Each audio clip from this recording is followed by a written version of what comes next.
Hey, welcome back. It's your man Wise, and I have a great video to share with you guys. You got to check out another video from our guy Benny. It's been a little bit since we've done so, but he jumps on a subject that I think we really need to take a listen to, man. Like, share, subscribe to the channel. Without further ado, let's go. Smarter as Republicans, right? You got to like dig your heels in and say, if you're Kamala Harris's sorority sister, okay, if you're her little yaya twin and you're running ABC News, then you don't get a debate, okay? You get conflicted out. Conflict of interest. It happens in the court of law all the time. Oh, okay, the judge is sleeping with the lawyer or whatever. You know, it's conflict of interest. You can't try the case. And that is exactly what you saw. And we saw something interesting this weekend. We were driving down the road here in Tampa. And I look up and I see a billboard. And it is a billboard with David Muir's smug, dopey looking face on it, advertising ABC News World News Tonight. And I said, oh man, they must be in trouble. If they are buying advertising in Tampa, Florida, they must have some problems. And lo and behold, David Muir's ratings are dropping like a rock, like a meteorite from heaven. Drops 12% following ABC News debate scandal. The show has fallen off a cliff. Lost nearly 1 million viewers, lost 1 million viewers. So 1 million people tuned out of ABC News Tonight. Good gracious. Good for them.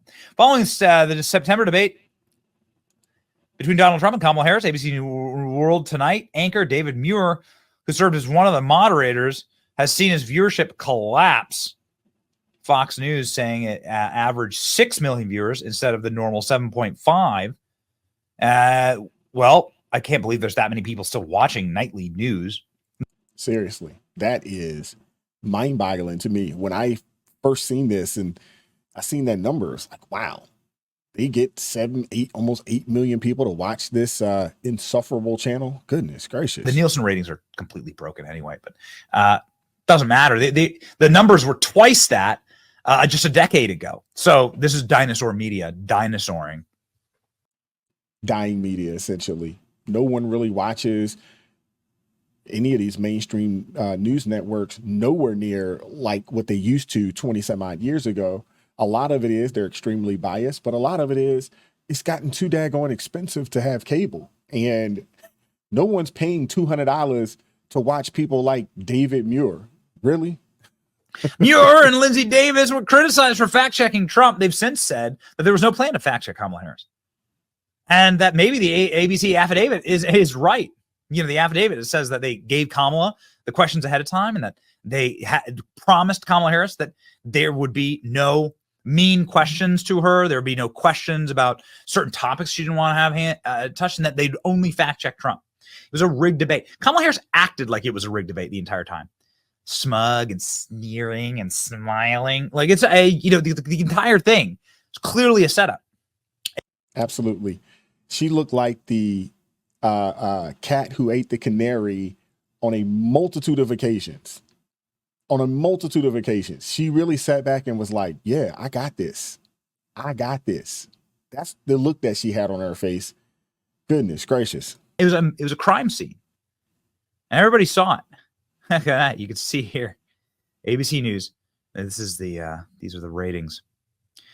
ABC News has collapsed in the ratings, and well, I guess hopefully following in the direction here, you can see NBC and CBS also collapsing the ratings, negative 20%.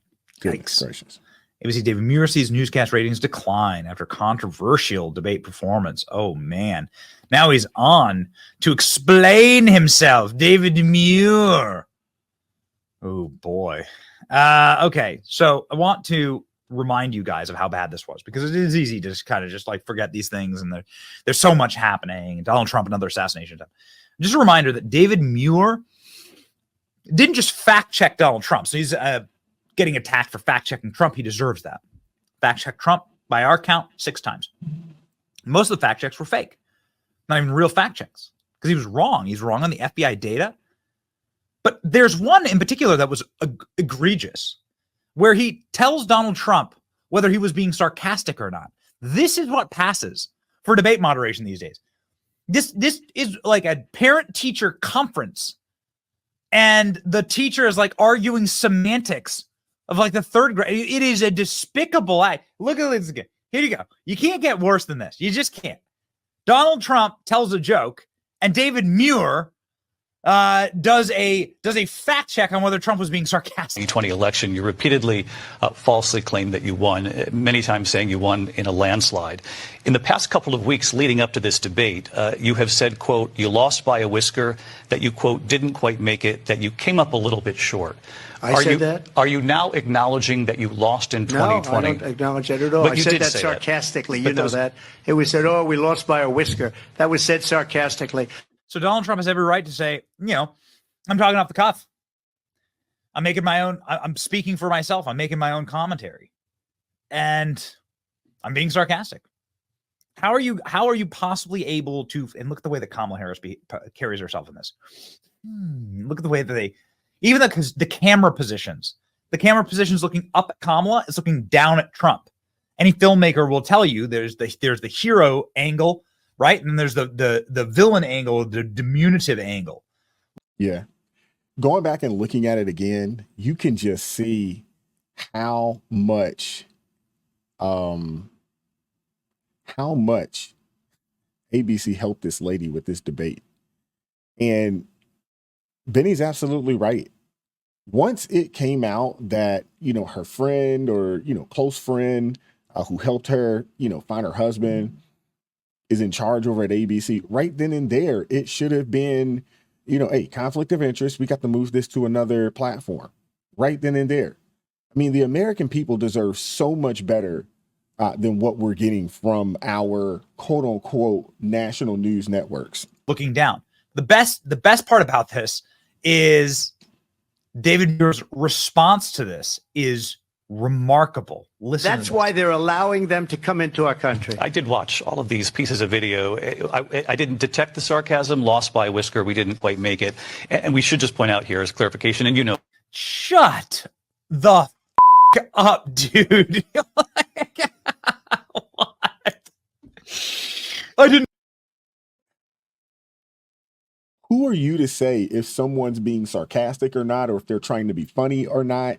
Like, who are you to say that? And you did this on a national televised debate.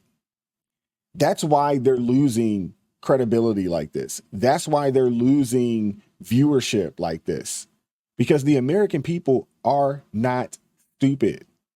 They're just not falling for this stupidity anymore. Detect your sarcasm. This is why we're all watching the debate, you dumb bastard.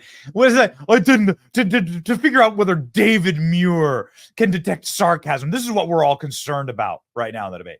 So despicable. Here, David Muir trying to defend himself. And we spent a lot of time, and I believe it was our duty to ask the issues that Americans care about. The economy, are we better off than we were 4 years ago? Immigration, what are you going to do about the border? Why did you wait so long before you acted on the border? Those types of questions.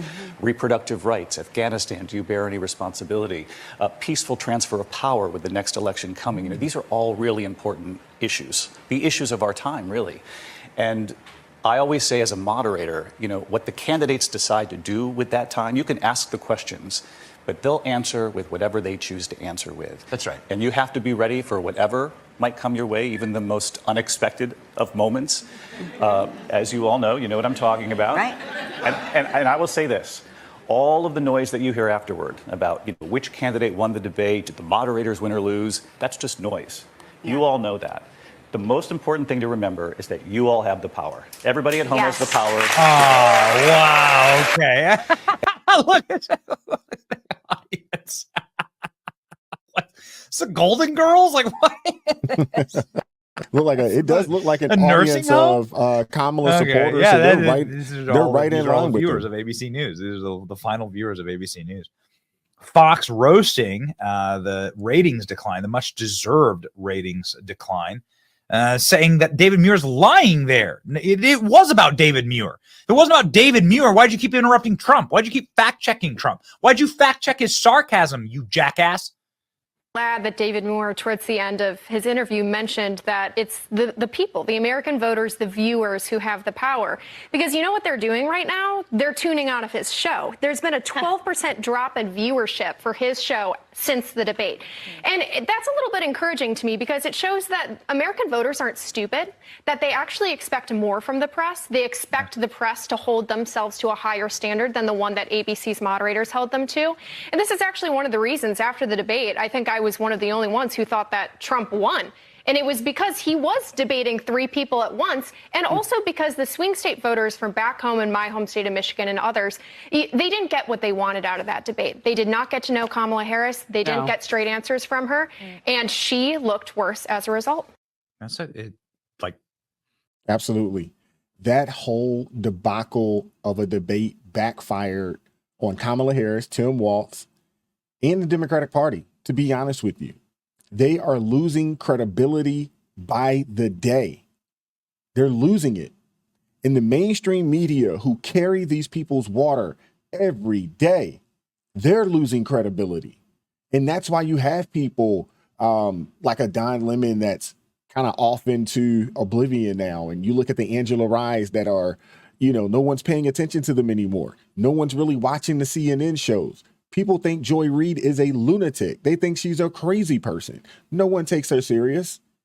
Same thing with Jen Psaki. The same thing, with, Tiffany Cross, and the same thing with this guy, David Muir. No one takes these people serious.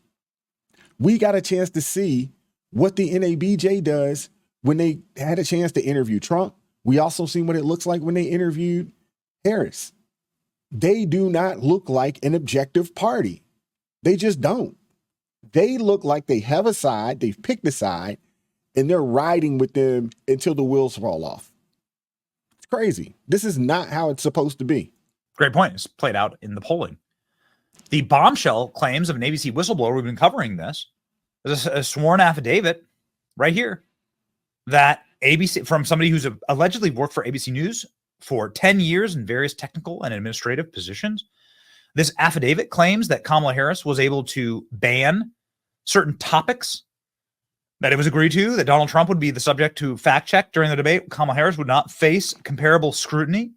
Widely known throughout the company that Donald Trump would be fact checked. In fact, various people were assigned to fact check observations that it was perceived candidate Trump would make during the debate. In fact, Harris campaign required assurances that Trump would be fact checked.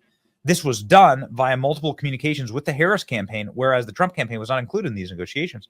To my understanding, any of the rules negotiated conversations pertaining to the debate have to have both Trump and Harris as part of it. Harris campaign was provided with sample questions, while not the exact questions, covered similar topics that would appear in the debate. So Kamala Harris getting the debate. This is what the affidavit alleges. Kamala Harris got the debate questions in advance, got assurances that Donald Trump would be the only one fact checked. I mean, this is what happened, right? Harris campaign received particular accommodations, including but not limited to providing that the podium significantly smaller than Donald Trump. Assurances regarding split-screen television views that would favorably impact Kamala Harris's appearance relative to Donald Trump. We've talked about that. ABC News has responded saying that Kamala didn't get the questions in advance. This wasn't the claim. The claim was that she got the topics of the debate. And when you ask people, like, what did Kamala Harris sound like during the debate? And when you ask someone who is honest, what they all say is that she sounded like an actress reciting lines, because we all know how Kamala Harris talks. Yeah. So she's just reciting the lines. USA Today had to fact check whether David Muir and Lindsay Davis were fired. Hopefully this fact check turns out to be false one day. They deserve it. And hopefully the American people continue to tune out of this programming. That's actually the easiest way to get them fired, right? Absolutely. Stop watching that foolishness. Stop watching that foolishness. These people are insufferable. And mainstream media, they are no longer the pillars of objectivity anymore in this country. They're just not. Let me know what you guys think in the comment section, though. Like, share, subscribe. Drop me a comment. Looking forward to hearing from you. Keep God first in your life. Stay prayed up. And we'll catch up with you all next time. Peace.